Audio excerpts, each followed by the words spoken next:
ओम शांति। ईश्वरीय याद आत्मा को अंदर से शक्तिशाली बनाती है और वो शक्ति हमारे कर्मों से कमजोरियों को मिटा देती है। वाणी से कमजोर शब्दों को हटा देती है और मन से कमजोर संकल्पों को हटा देती है। शक्तिशाली मन, शक्तिशाली वचन और शक्तिशाली कर्मों के साथ आत्मा सर्वशक्तिमान बन जाती है और यही शक्ति फिर दिव्य गुणों के रूप में सतयुग के अंदर, त्रेता में और उसके बाद के युगों में आत्मा की धरोहर की तरह काम करती है। आज की मुरली हमें ईश्वरीय याद के इस बल को कैसे गुणों के रूप में, जब हम एक दूसरे के साथ संबंध संपर्क में आते हैं, गुणों के रूप में कैसे प्रयोग करना है, व्यवहार को कैसे बदलना है, संबंध संपर्क में आते कैसे एक दूसरे को दृष्टि से, वृत्ति से, कृति से जयदान देना है, वरदान देना है, हमें सिखा रही है। बहुत ही ध्यान से हम आज की मुरली को सुनेंगे और धारण करेंगे। सुनते हैं आज के मधुर महावाक्य। आज है 29 अप्रैल 2025। बाबा के महावाक्य हैं, मीठे बच्चे, यह तुम्हारा बहुत अमूल्य जन्म है। इसी जन्म में तुम्हें मनुष्य से देवता बनने के लिए, पावन बनने का पुरुषार्थ करना है। प्रश्न है, ईश्वरीय संतान कहलाने वाले बच्चों की मुख्य धारणा क्या होगी? उत्तर है, वह आपस में बहुत बहुत शीरखंड होकर रहेंगे, कभी लोन पानी नहीं होंगे। जो देह अभिमानी मनुष्य हैं, वह उल्टा सुल्टा बोलते, लड़ते झगड़ते हैं। तुम बच्चों में वह आदत नहीं हो सकती। यहाँ तुम्हें दैवी गुण धारण करने हैं, कर्मातीत अवस्था को पाना है। ओम शांति। पहले पहले बाप बच्चों को कहते हैं, देही अभिमानी भव, अपने को आत्मा समझो। गीता आदि में भल क्या भी है, परंतु वह सभी है भक्ति मार्ग के शास्त्र। बाप कहते हैं, मैं ज्ञान का सागर हूँ, तुम बच्चों को ज्ञान सुनाता हूँ। कौन सा ज्ञान सुनाते हैं? सृष्टि के अथवा ड्रामा के आदि मध्य अंत का नॉलेज सुनाते हैं। यह है पढ़ाई, हिस्ट्री और ज्योग्राफी है ना। भक्ति मार्ग में कोई हिस्ट्री ज्योग्राफी नहीं पढ़ते, नाम भी नहीं लेंगे। साधु संत आदि बैठ शास्त्र पढ़ते हैं। यह बाप तो कोई शास्त्र पढ़कर नहीं सुनाते। ब्रह्मा बाबा, भले बाबा ने भक्ति मार्ग में शास्त्र पढ़े थे, परंतु जब भगवानुवाच हुआ तो उस समय केवल शिव बाबा जो कहते वही हम सुनते, उसमें शास्त्रों का मिक्सचर नहीं है। तुमको इस पढ़ाई से मनुष्य से देवता बनाते हैं। तुम आते ही हो मनुष्य से देवता बनने। है वह भी मनुष्य, यह भी मनुष्य, परंतु यह बाप को बुलाते हैं कि हे पतित पावन, आओ। यह तो जानते हो देवताएं पावन हैं, बाकी तो सभी अपवित्र मनुष्य हैं। वह देवताओं को नमन करते हैं, तो अपवित्र मनुष्य पवित्र देवताओं को नमन करते हैं। उनको पावन, अपने को पतित समझते हैं। परंतु देवताएं पावन कैसे बने, किसने बनाया, यह कोई मनुष्य मात्र नहीं जानते। तो बाप समझाते हैं। अपने को आत्मा समझ बाप को याद करना, इसमें ही मेहनत है, इसमें मेहनत भी है और इसी से ही हमारे विकर्म विनाश होते हैं, आत्मा पावन बनती है। तो बाबा कहते हैं कि ये मेहनत करनी है। देह अभिमान नहीं होना चाहिए।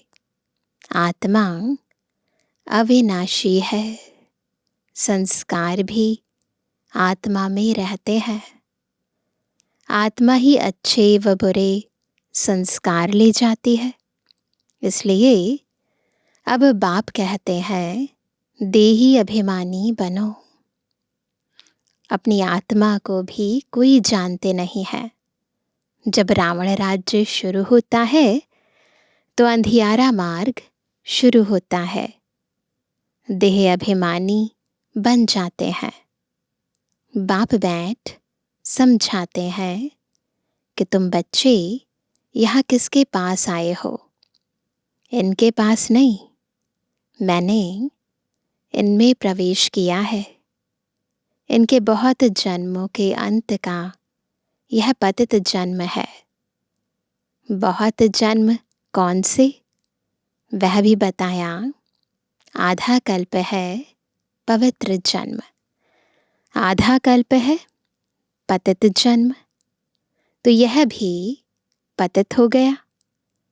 ब्रह्मा अपने को देवता व ईश्वर नहीं कहता। मनुष्य समझते हैं प्रजापिता ब्रह्मा देवता था, तब कहते हैं ब्रह्मा देवताए नमः। बाप समझाते हैं, ब्रह्मा जो पतित था, बहुत जन्मों के अंत में वह फिर पावन बन देवता बनते हैं। ये राज किसी शास्त्र में नहीं है, केवल बाबा जब आते हैं तब हमें समझाते हैं। तो बाबा कहते हैं तुम हो बीके, यानी ब्रह्मा बाबा के बच्चे, ब्रह्मा कुमार कुमारियां। तुम भी ब्राह्मण, यह ब्रह्मा भी ब्राह्मण। इनको देवता कौन कहता है? ब्रह्मा को ब्राह्मण कहा जाता है, ना कि देवता। जब यह जब पवित्र बनते हैं तो भी ब्रह्मा को देवता नहीं कहेंगे। जब तक विष्णु यानी लक्ष्मी नारायण ना बने तब तक देवता नहीं कहेंगे, है ना। तुम ब्राह्मण ब्राह्मणियां हो। तुमको पहले पहले शूद्र से ब्राह्मण, ब्राह्मण से देवता बनाता हूँ। यह तुम्हारा अमूल्य हीरे जैसा जन्म कहा जाता है। भल कर्म भोग तो होता ही है। तो अब बाप कहते हैं, अपने को आत्मा समझ मुझ बाप को याद करते रहो। यह प्रैक्टिस होगी तभी वे कर्म विनाश होंगे। देहधारी समझा तो वे कर्म विनाश नहीं होंगे। आत्मा ब्राह्मण नहीं है, शरीर साथ है, तभी ब्राह्मण फिर देवता शूद्र आदि बनते हैं। तो अब बाप को याद करने की मेहनत है, सहज योग भी है। बाप कहते हैं सहजते सहज भी है, कोई कोई को फिर डिफ़िकल्ट भी बहुत भासता है ना। अगर बॉडी कॉन्शियसनेस में है तो डिफ़िकल्ट है, और अगर आत्मिक स्थिति में है तो सहज है। खड़ी खड़ी देह अभिमान में आकर बाप को भूल जाते हैं। तो भूल का कारण भी क्या है? देह अभिमान। टाइम तो लगता है ना देही अभिमानी बनने में, प्रैक्टिस चाहिए। है ना। वो भी प्रैक्टिस ऐसी हो जाए कि नेचुरल नेचर बन जाए, है ना। नेचुरली हम आत्मिक स्थिति में स्थित होकर कर्म में आए। ऐसे हो नहीं सकता कि अभी तुम एक रस हो जाओ और बाप की याद स्थायी ठहर जाए। तो उसके लिए टाइम चाहिए ना। नहीं, कर्मातीत अवस्था को पालें, फिर तो शरीर भी रह ना सके। पवित्र आत्मा हल्की हो एकदम शरीर को छोड़ दे। पवित्र आत्मा के साथ अपवित्र शरीर रह ना सके। ऐसे नहीं कि यह दादा कोई पार पहुंच गया है। यह भी कहते हैं याद की बड़ी मेहनत है। देह अभिमान में आने से उल्टा सुल्टा बोलना, लड़ना, झगड़ना आदि चलता है। हम सब आत्माएं भाई भाई हैं, फिर आत्मा को कुछ नहीं होगा। देह अभिमान से ही रोला हुआ है। अब तुम बच्चों को देही अभिमानी बनना है। सारी प्रॉब्लम्स का एक ही मुख्य कारण है, देह अभिमान। इसलिए देही अभिमानी बनना है। जैसे देवताएं शीरखंड हैं, ऐसे तुम्हें भी आपस में बहुत शीरखंड होकर रहना चाहिए। तुम्हें कभी लोन पानी नहीं होना है। जो देह अभिमानी मनुष्य हैं, वह उल्टा सुल्टा बोलते, लड़ते, झगड़ते हैं। तुम बच्चों में वह आदत नहीं हो सकती। यहाँ तो तुमको देवता बनने के लिए दैवी गुण धारण करने हैं। कर्मातीत अवस्था को पाना है। जानते हो, यह शरीर, यह दुनिया पुरानी तम प्रधान है। पुरानी चीज से, पुराने संबंध से नफरत करनी पड़ती है। देह अभिमान की बातों को छोड़ अपने को आत्मा समझ बाप को याद करना है, तो पाप विनाश होंगे। बहुत बच्चे याद में फेल होते हैं, ज्ञान समझाने में बड़े तीखे जाते हैं, परंतु याद की मेहनत बहुत बड़ी है, बड़ा इम्तिहान है। आधा कल्प के पुराने भक्त ही समझ सकते हैं।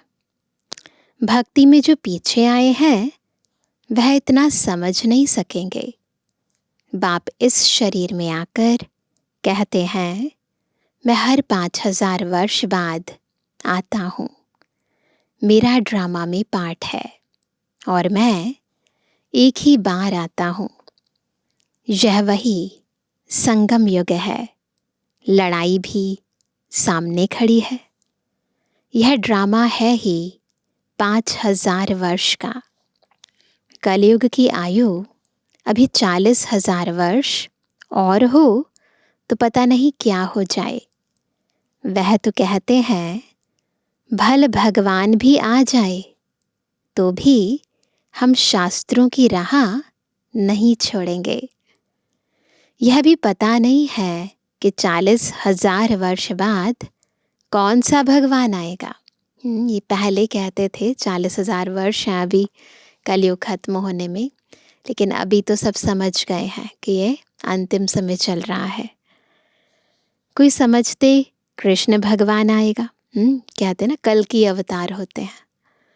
तो बाबा कहते हैं, थोड़ा ही आगे चल तुम्हारा नाम बाला होगा, परंतु वह अवस्था होनी चाहिए। आपस में बहुत बहुत प्रेम होना चाहिए। तुम ईश्वरीय संतान हो ना। तुम खुदाई खिदमतगार गाए हुए हो। किसकी खिदमत पर बैठे हैं हम? शिव बाबा की, खुदा की। कहते हो हम बाबा के मददगार हैं, पतित भारत को पावन बनाने। बाबा कल्प कल्प हम आत्म अभिमानी बन आपकी श्रीमत पर योग बल से अपने विकर्म विनाश करते हैं। योग बल है साइलेंस बल। साइलेंस बल और साइंस बल में रात दिन का फर्क है। आगे चलकर तुमको बहुत साक्षात्कार होते रहेंगे। शुरू में कितने बच्चों ने साक्षात्कार किए, पाठ बजाए, आज वह है नहीं। माया खा गई। योग में न रहने से माया खा जाती है। जबकि बच्चे जानते हैं भगवान हमको पढ़ाते हैं तो फिर कायदे सिर पढ़ना चाहिए, नहीं तो बहुत बहुत कम पद पाएंगे। तो अगर ऊंचा पद पाना है, कायदे सिर पढ़ना है, सजाएं भी बहुत खाएंगे। गाते भी है ना, जन्म जन्मांतर का पापी हूँ। वहाँ यानी सतयुग में तो रावण का राज्य ही नहीं, तो विकार का नाम भी कैसे हो सकता है। वह है ही संपूर्ण निर्विकारी राज्य। वह राम राज्य, यह है रावण राज्य। इस समय सब तमोप्रधान है। हर एक बच्चे को अपनी स्थिति की जांच करनी चाहिए। तो ये होमवर्क है हमारा, हमको अपनी स्थिति की जांच करनी है कि हम बाप की याद में कितना समय रह सकते हैं। चेक करना ना, बिल्कुल निरंतर याद हो। जब हम बाबा को याद करने बैठे, किसी और की याद ना आए। एकाग्र चित्त, तो एकाग्र चित्त एक रस स्थिति कितनी देर तक लगातार कर सकते हैं, तो ये जांच करनी है। दैवी गुण कहाँ तक धारण किए हैं, ये भी चेक करने हैं। मुख्य बात अंदर देखना है, आत्मा के अंदर हमारे में कोई अवगुण तो नहीं है। हमारा खान पान कैसा है। अब इसमें ये तो ठीक है कि शुद्ध अन्न है, सात्विक अन्न है, परंतु भोजन बनाते हुए, भोजन खाते हुए, भोजन परोसते हुए हमारी स्थिति कैसी है। लोभवश तो नहीं खा रहे हैं, है ना। अंदर चेक करना है ना। खाने के लिए जी रहे हैं, जीने के लिए खा रहे हैं। तो भोजन के अंदर केवल भोजन की क्वालिटी वाली परहेज नहीं, अपितु भोजन बनाते हुए हमारी वृत्ति कैसी है, स्थिति कैसी है, उसका भी ध्यान रखना है। सारे दिन में कोई फालतू बात व झूठ तो नहीं बोलते हैं, ये भी बहुत महीन चेकिंग है। जो हमने शब्द बोले ना, कोई फालतू बात तो नहीं करी। शरीर निर्वाह अर्थ भी झूठ आदि बोलना पड़ता है ना। फिर मनुष्य धर्माओं निकालते हैं तो पाप हल्का हो जाए। अच्छा कर्म करते हैं तो उसका भी रिजल्ट मिलता है। कुछ गलत काम किया, फिर धर्माओं निकाल दिया बैलेंस करने के लिए, परंतु बाबा कहते ठीक है, अच्छा काम करेंगे तो कुछ ना कुछ उसका भी फल मिल ही जाएगा। कोई ने हॉस्पिटल बनवाया तो अगले जन्म में अच्छी हेल्थ मिलेगी। कॉलेज बनवाया तो अच्छा पढ़ेंगे। परंतु पाप का प्रायश्चित क्या है। जो पाप किया उसका क्या, उसके लिए फिर क्या करते हैं, गंगा स्नान करने जाते हैं। बाकी जो धन दान करते हैं तो उसका दूसरे जन्म में मिल जाता है। उसमें पाप कटने की बात नहीं रहती है। ये बाबा बहुत अच्छे से क्लियर कर रहे हैं। ऐसा नहीं है कि धर्माओं निकाला या कोई धर्मशाला बनाई, कॉलेज बनाया, हॉस्पिटल में लाया तो उससे आपके जो पाप कर्म किए हैं वो कर्म की भोगना नहीं भोगनी पड़ेगी। नहीं, पाप कर्मों का खाता अलग है और पुण्य कर्मों का खाता अलग है। पुण्य का भी फल मिलेगा और पाप का भी फल मिलेगा, प्रायश्चित करना ही पड़ेगा। तो बाबा कहते हैं बाकी जो धन दान करते हैं तो उसका दूसरे जन्म में मिल जाता है। उसमें पाप कटने की बात नहीं रहती। वह होती है धन की लेन देन, ईश्वर अर्थ किया। किया तो ईश्वर के नाम पर ही ना। ईश्वर ने अल्पकाल के लिए दे दिया। यहाँ तो तुमको पावन बनना है। सिवाय बाप की याद के और कोई उपाय नहीं। पावन फिर पतित दुनिया में थोड़ी रहेंगे। वह ईश्वर अर्थ करते हैं इनडायरेक्ट। अभी तो ईश्वर कहते हैं मैं सम्मुख आया हूँ पावन बनाने। मैं तो दाता हूँ। मुझे तुम देते हो तो मैं रिटर्न में देता हूँ। मैं थोड़े ही अपने पास रखूँगा। तुम बच्चों के लिए ही मकान आदि बनाए हैं। सन्यासी लोग तो अपने लिए बड़े बड़े महल आदि बनाते हैं।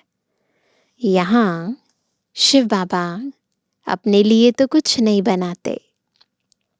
कहते हैं इसका रिटर्न तुमको 21 जन्मों के लिए नई दुनिया में मिलेगा, क्योंकि तुम सम्मुख लेन देन करते हो। तो वहाँ है 1 जन्म के लिए, यहाँ 21 जन्मों के लिए रिटर्न। पैसा जो देते हो वह तुम्हारे ही काम लगता है। भक्ति मार्ग में भी दाता हूँ तो अभी भी दाता हूँ। बाबा लेते नहीं हैं, बस देते हैं। वह है इनडायरेक्ट, यह है डायरेक्ट। बाबा तो कह देते हैं जो कुछ है उनसे जाकर सेंटर खोलो, औरों का कल्याण करो। मैं भी तो सेंटर खोलता हूँ ना। बच्चों का दिया हुआ है, बच्चों को ही मदद करता हूँ। मैं थोड़ी ही अपने साथ पैसे ले आता हूँ, है ना। मैं तो आकर इनमें प्रवेश करता हूँ, इनके द्वारा कर्तव्य कराता हूँ। मुझे तो स्वर्ग में आना नहीं है। यह सब कुछ तुम्हारे लिए है। मैं तो अभोक्ता हूँ, कुछ भी नहीं लेता हूँ। ऐसा बेहद का निरहंकारी बाबा निस्वार्थ भाव से हम बच्चों की सेवा में उपस्थित है। तो बाबा ने कहा कुछ भी नहीं लेता हूँ। ऐसे भी नहीं कहता हूँ कि पाँव पड़ो। तो बाबा सब कुछ हमारे लिए करते हैं ना। स्वर्ग भी हमारे लिए ही रचते हैं, स्वर्ग में आएंगे भी हम ही, है ना। सब कुछ हमारे लिए। हम तो तुम बच्चों का मोस्ट ओबीडियंट सर्वेंट हूँ, यह भी तुम जानते हो। वही माता पिता बंधु सखा सब कुछ है, सो भी निराकार है। तुम कोई गुरु को कब त्वमेव माताश्च पिता नहीं कहेंगे। कहते हैं कभी किसी गुरु को कि तुम मेरे माता पिता हो, बंधु सखा हो, नहीं। तो तुम कभी किसी गुरु को त्वमेव माता पिता नहीं कहेंगे। गुरु को गुरु, टीचर को टीचर कहेंगे। इनको माता पिता कहते हो, है ना। बाप कहते हैं मैं कल्प कल्प एक ही बार आता हूँ। तुम ही 12 मास बाद जयंती मनाते हो, परंतु शिव बाबा कब आया, क्या किया, यह किसको भी पता नहीं है। ब्रह्मा विष्णु शंकर के भी ऑक्यूपेशन का पता नहीं, क्योंकि ऊपर में शिव का चित्र उड़ा दिया है। नहीं तो शिव बाबा करन करावनहार है, ब्रह्मा द्वारा कराते हैं। यह भी तुम बच्चे जानते हो, कैसे आकर प्रवेश कर और करके दिखाते हैं। गोया खुद कहते हैं तुम भी ऐसे करो। एक तो अच्छी रीति पढ़ो, बाप को याद करो, दैवी गुण धारण करो, जैसे इनकी आत्मा कहती है। यह भी कहते हैं मैं बाबा को याद करता हूँ। बाबा भी जैसे साथ में है, तुम्हारी बुद्धि में है हम नई दुनिया के मालिक बनने वाले हैं। है सबकी बुद्धि में? क्या है हमारी बुद्धि में? चेक करो। ऐसे मन में विचार आता है कि मैं नई दुनिया का मालिक बनने वाला हूँ, तो क्या होना चाहिए? अब जब आ गया थॉट में, बुद्धि में आ गया कि मुझे ये बनना है, तो फिर क्या करना है वो बनने के लिए? तो चाल चलन, खान पान आदि सब बदलना है। विकारों को छोड़ना है, सुधरना तो है। जैसे जैसे सुधरेंगे, फिर शरीर छोड़ेंगे तो ऊंच कुल में जन्म लेंगे। नंबरवार कुल के भी होते हैं। यहाँ भी बहुत अच्छे अच्छे कुल होते हैं। 4-5 भाई सब आपस में इकट्ठे रहते हैं, कोई झगड़ा आदि नहीं होता है। अभी तुम बच्चे जानते हो, हम अमर लोक में जाते हैं, जहाँ काल नहीं खाता। डर की कोई बात नहीं। यहाँ तो कंट्रास्ट है। यहाँ तो दिन प्रतिदिन डर बढ़ता जाएगा, बाहर निकल नहीं सकेंगे। यह भी जानते हैं, यह पढ़ाई कोटों में कोई ही पढ़ेंगे। कोई तो अच्छी रीति समझते हैं, लिखते भी हैं, बहुत अच्छा है। ऐसे बच्चे भी आएंगे जरूर। राजधानी तो स्थापन होनी है ना। बाकी थोड़ा टाइम बचा है। बाप उन पुरुषार्थी बच्चों की बहुत बहुत महिमा करते हैं, जो याद की यात्रा में तीखी दौड़ी लगाने वाले हैं। मुख्य है याद की बात। इससे पुराने हिसाब किताब चुकत होते हैं। कोई कोई बच्चे बाबा को लिखते हैं, बाबा हम इतने घंटे रोज याद करता हूँ। तो बाबा भी समझते हैं। क्या समझेंगे बाबा? यह बहुत पुरुषार्थी है। पुरुषार्थ है तो करना है ना। इसलिए बाप कहते हैं, आपस में कभी भी लड़ना झगड़ना नहीं चाहिए। यह तो जानवरों का काम है। लड़ना झगड़ना यह है देह अभिमान। बाप का नाम बदनाम कर देंगे। बाप के लिए ही कहा जाता है, सतगुरु का नंदक ठोर ना पाए। साधुओं ने फिर अपने लिए कह दिया है, तो माताएं उनसे बहुत डरती हैं कि कोई श्राप ना मिल जाए। अभी तुम जानते हो, हम मनुष्य से देवता बन रहे हैं। सच्ची सच्ची अमर कथा सुन रहे हैं। कहते हो, हम इस पाठशाला में आते हैं श्री लक्ष्मी नारायण का पद पाने लिए, और कहाँ ऐसे कहते नहीं। अभी हम जाते हैं अपने घर। इसमें याद का पुरुषार्थ ही मुख्य है। आधा कल्प याद नहीं किया है, अब एक ही जन्म में याद करना है। आधा कल्प तो जानते ही नहीं थे, तो याद क्या ही किया। यह है मेहनत, याद करना है। दैवी गुण धारण करना है। कोई पाप कर्म किया तो 100 गुना दंड पड़ जाएगा। पुरुषार्थ करना है, अपनी उन्नति करनी है। तो आज कितना होमवर्क मिला हम सबको, है ना। आत्मा ही शरीर द्वारा पढ़कर बैरिस्टर व सर्जन आदि बनती है ना। यह लक्ष्मी नारायण पद तो बहुत ऊंचा है ना। आगे चल तुमको साक्षात्कार बहुत होंगे। तुम हो सर्वोत्तम ब्राह्मण कुलभूषण स्वदर्शन चक्रधारी, कल्प पहले भी यह ज्ञान तुमको सुनाया था, फिर तुमको सुनाते हैं। तुम सुनकर पद पाते हो, सुनते हैं, समाते हैं, स्वरूप में लाते हैं, तब पद पाते हैं। फिर यह ज्ञान प्राय लोप हो जाता है। फिर तो न सतयुग में न त्रेता में।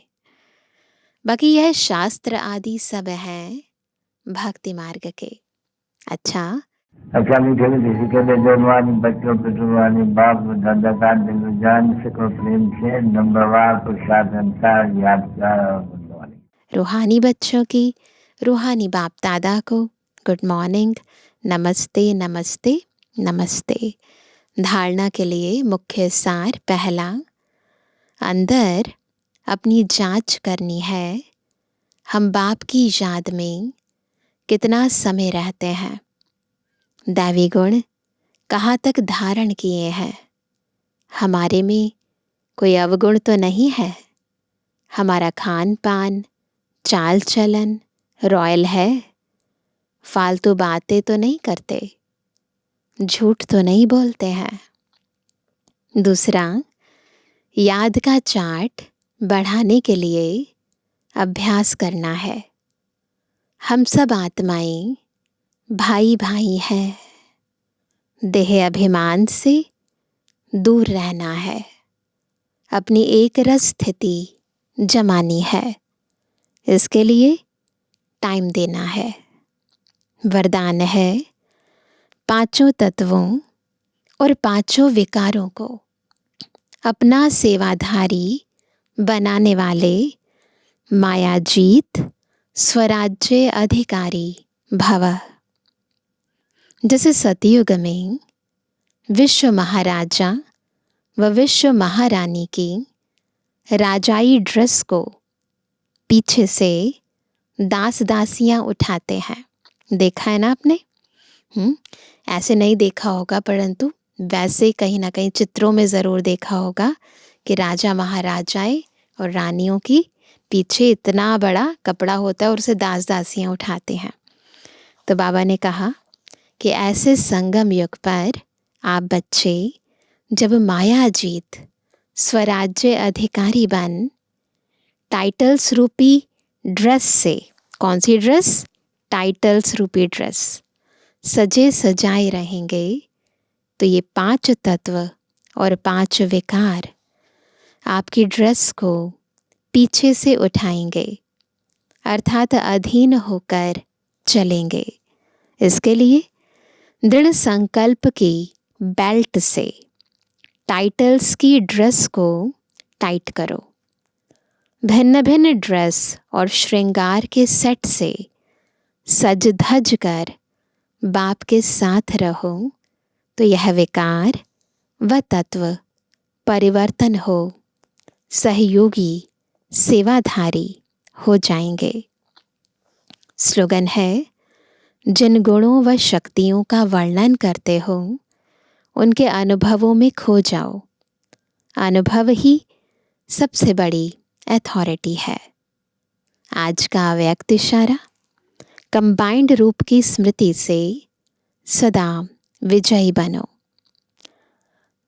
स्वयं को बाप के साथ कंबाइंड समझने से विनाशी साथी बनाने का संकल्प समाप्त हो जाएगा, क्योंकि सर्वशक्तिमान साथी है। जैसे सूर्य के आगे अंधकार ठहर नहीं सकता, वैसे सर्वशक्तिमान के आगे माया का कोई भी व्यर्थ संकल्प भी ठहर नहीं सकता। कोई भी दुश्मन वार करने के पहले अकेला बनाता है, इसलिए कभी अकेले नहीं बनो। याद रखो, हमारे साथ 1000 भुजाओं वाला शिव बाबा साथ है, अकेले नहीं हो। अच्छा, ओम शांति।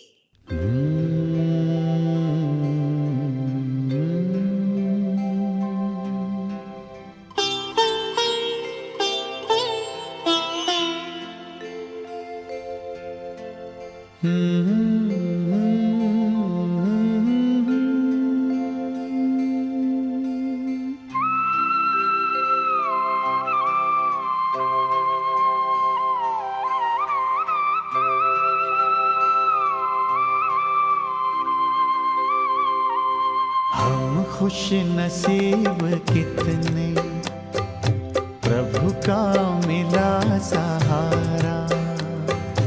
हम खुश नसीब कितने, प्रभु का मिला सहारा।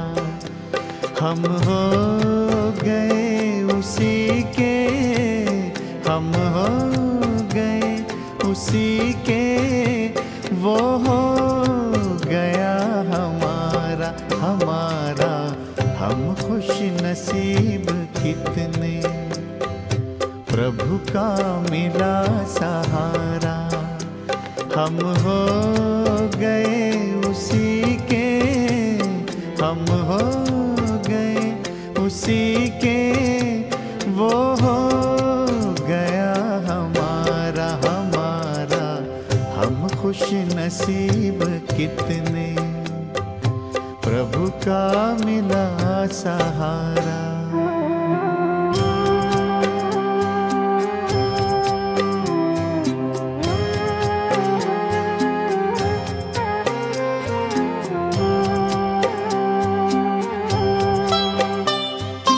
हर रोज वो सवेरे आकर हमें जगाता, मेरे लाडलो उठो कहे, बड़े प्यार से उठाता। हर रोज वो सवेरे आकर हमें जगाता, मेरे लाडलो उठो कहे, बड़े प्यार से उठाता। क्या सोते जगते हर पल, देखूं वही नजारा। हम हो गए उसी के, हम हो गए उसी के, वो हो गया हमारा हमारा। हम खुश नसीब कितने, प्रभु का मिला सहारा।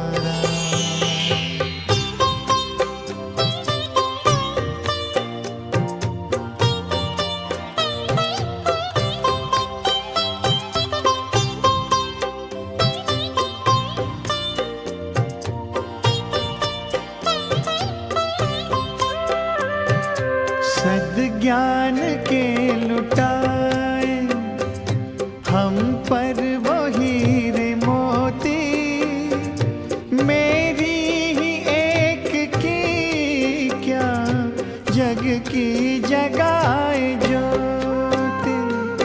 सद्ज्ञान के लुटाए हम पर वो हीरे मोती, मेरी ही एक की क्या जग की जगाए ज्योति। हमें हर कदम पे देता शिक्षाओं का इशारा। हम हो गए उसी के, हम हो गए उसी के, वो हो गया हमारा हमारा। हम खुश नसीब कितने, प्रभु का मिला सहारा।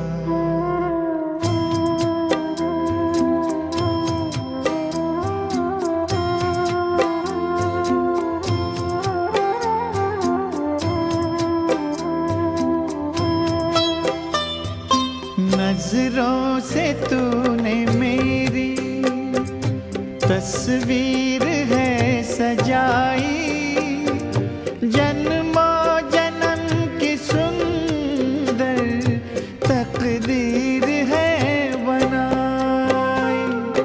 नजरों से तूने मेरी तस्वीर है सजाई, जन्मों जन्म की सुंदर तकदीर है बनाई।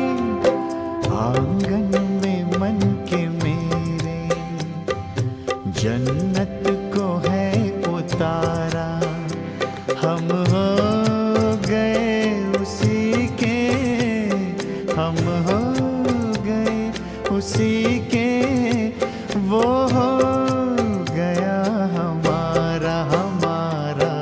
हम खुश नसीब कितने, प्रभु का मिला सहारा। हम हो गए उसी के, हम हो गए उसी के, वो हो गया हमारा हमारा। हम खुश नसीब कितने, प्रभु का मिला सहारा। हम खुश नसीब कितने, प्रभु का